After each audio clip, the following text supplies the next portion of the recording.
Well, I never like to break a promise, so we will do a little bit with Dana, aka Rotting Jewels, but I cannot do the whole thing because the video would be way too long, and some people have already complained that no, no, you need to focus on this, focus on that. It's like, okay, fine, try to be reasonable.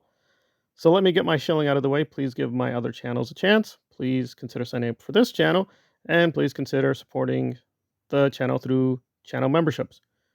So let's do a quick thing with Dana. I mean, there's many, many problems, but I guess one or two major problems with me particularly. One is that she lied to me straight out, and not just me, but many other people. But she was asked, "Well, it seems like you're getting into the LA protest scene with SPTV." To catch people up real quick, there, a major leader is Streets LA, and again, Streets is a very mixed bag. One of the biggest controversies is him lugging around this underage kid, Solomon. So Dana has decided to do what? Try to intervene to save him? But before she claimed she's totally neutral. She has no contact with any of these parties. But now, more recently, Dark Tony, who she had a falling out with, showed very clearly she did communicate with them. So she just lied. She just lied to her audience for a long time, just denied it. And so it's like, okay, fine. I'm not naive. I'm not a child. Fine. She lied. It is what it is. But now she's framing it as a very self-righteous, I I cry for Solomon. I think about that poor boy. Oh, Streets, please save him.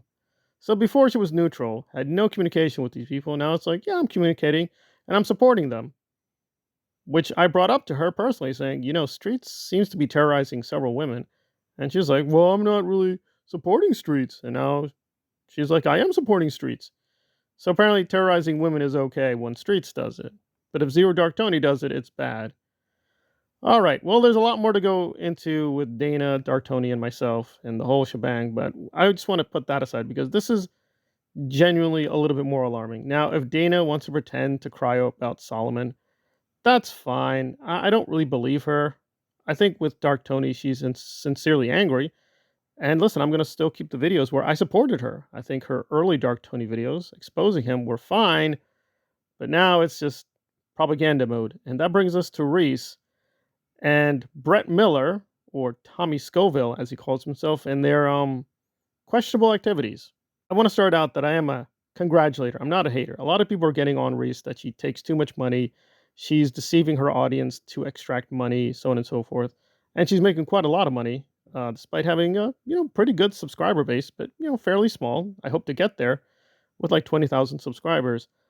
And I would be on her side that listen, if you're gonna give the money, you just got to be careful. But if you give it, you know, there you go. If she wants to use it for superficial reasons, well, that is her. The alarming thing here is her kid Hux in the background, and I don't know why she's doing that, but she's putting Hux more prominently in her videos. Apparently, Hux is going to put out a channel, and it just raises a lot of question marks. But why? Apparently, Tommy and her, again, remember Tommy's real name is Brett Miller, have been debating for some time to jump to OnlyFans. Now, this is YouTube, so I'm going to have to be very careful with my language. And OnlyFans is kind of notorious for models selling their products. We'll just put it that way.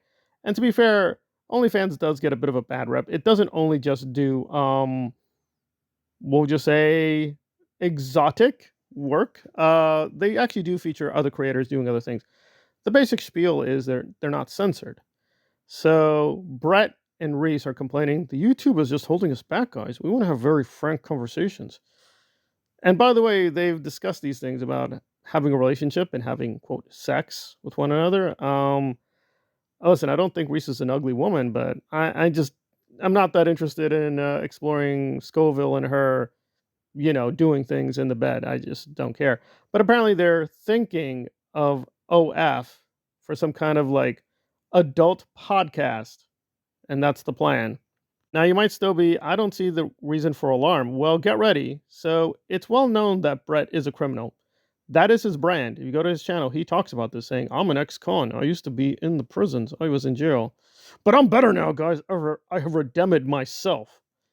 And he puts out this kind of false act about being a recovery channel, even though on air, he was caught. It seemed like he was clearly taking drugs, but we don't know for sure.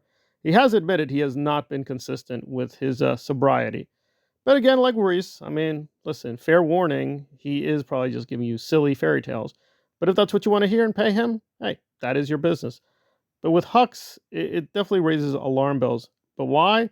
Because in an old video, he and his brother calmly admitted to committing crimes that are incredible. It's just incredible what they admitted. We could do a whole show on close calls. Yeah, I think of one in particular. In a blue Capri. That if one of those 6 police officers had their act together, nobody would have ever met me. Nobody would have ever met you. We would have just been 2 guys rotting away in jail for at least a 40 piece. I want to give a very big shout out to Knife Hoarder, who has been basically keeping track of Tommy/Brett and his misdeeds. Now, I am not as hardcore as Knife Hoarder. Like, pretty clearly, Knife Hoarder does not like either one of them at all. I'm a little bit more forgiving. However, the Hux factor is very alarming because Huxley is still a growing young guy. And if Reese wants to have a relationship with Mr. Scoville, that is fine.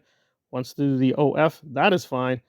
But here he is calmly. He doesn't regret anything. He's like, yeah, we did something that would have got me 40 years in jail. You got to think about that. You got to think about that. You know what would get you 40 years in jail? It has to be an pretty extreme crime. A pretty extreme crime will get you 40 years, right? I mean, technically, Danny Masterson may be out free in 30 years.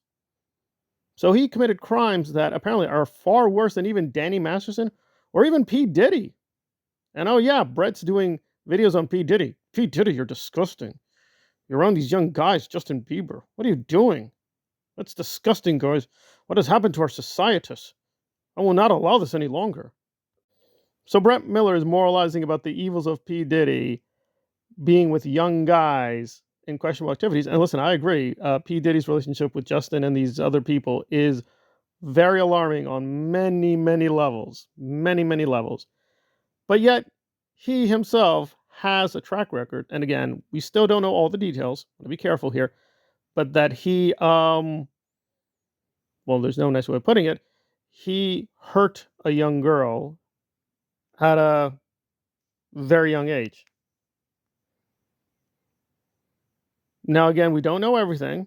We don't know everything about that case. But it is shocking. It is very shocking. So, I mean, at this point, listen, we just don't know. We're in this very weird space of unknowns.